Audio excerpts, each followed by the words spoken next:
Hi there, my name is Gerber, and today I want to talk about my grand challenge, ensuring the healthy development for youth.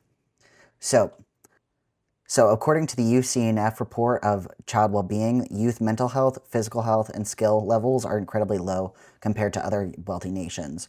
And the recent gutting of youth-related social programs, K through 12 education, and welfare is a threat to the physical, mental, social, and environmental well-being of children anywhere. And since the beginning of this current administration, we have lost $315 million for preschool development grants, $186 billion in federal spending from SNAP over the next 10 years.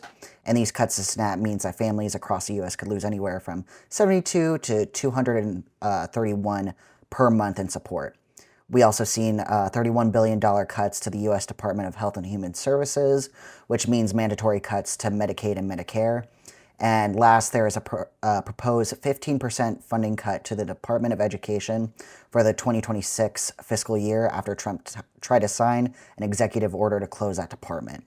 So this is not an exhaustive list. However, budget cuts and the dismantling of welfare supporting the behavioral health of adolescents everywhere highlights the need for this grand challenge.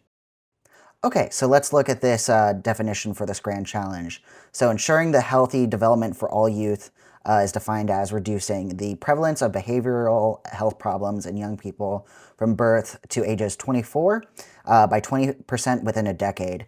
And by implementing tested and effective prevention treatments, we can reduce the racial and socioeconomic disparities by 20% as well.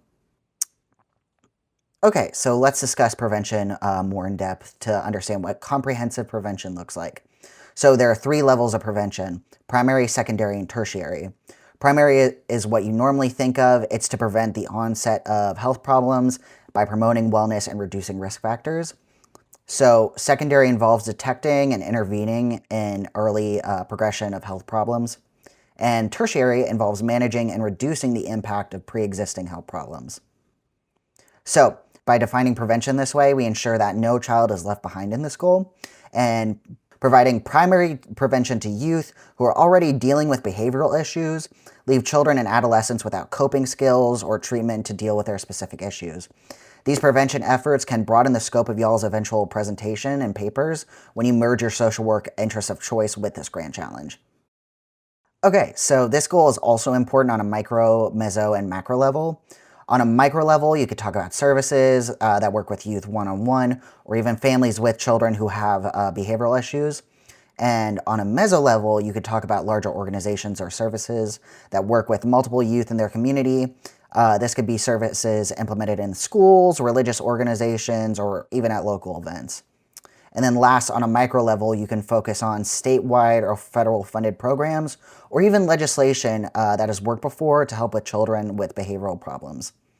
So the different demographics that this goal provides makes this grand challenge very, very easy to merge with any previous social work interests that you wish to write about.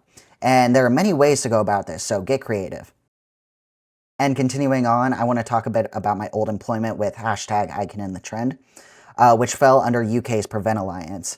This is an excellent example of how comprehensive prevention looks like.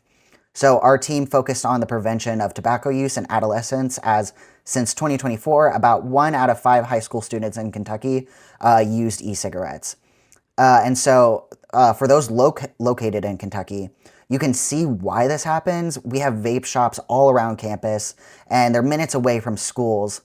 And so up on screen on this slide, you can see this is just an example of from Clay's Mill. There's a school and a vape shop, and it's 2 minutes away from each other. So, however, as previously discussed, there's been massive cuts to teams and programs that provide prevention relief for adolescents with behavioral health issues, such as vaping. And on April 1st, the Trump administration eliminated the Smoke and Health Department at the CDC. So the CDC's office funded our team, and so these cuts have really heavily affected our team's ability to effectively provide prevention efforts to youth in all areas of Kentucky. So these prevention cuts are not something only seen on like an invisible federal level. They're seen and felt on a state and local level. Okay, so it's clear that I think this issue is important. However, if you're not yet convinced about adopting this grand challenge, Or if you think that you don't have a social work interest that would work with this grand challenge, consider how this grand challenge encompasses many other grand challenges. So let's quickly go through how expansive this one grand challenge is. And I will be providing references for each of my claims in the references slide. So if you're interested, please check those out. All right, let's quickly go over these. So reducing economic inequality and ending homelessness. Poverty affects children the most, and marginalized youth become homeless at higher rates. Closing the health gap. So children in poverty do not have easy access to doctors. Preventing gun violence. You could talk about school shootings.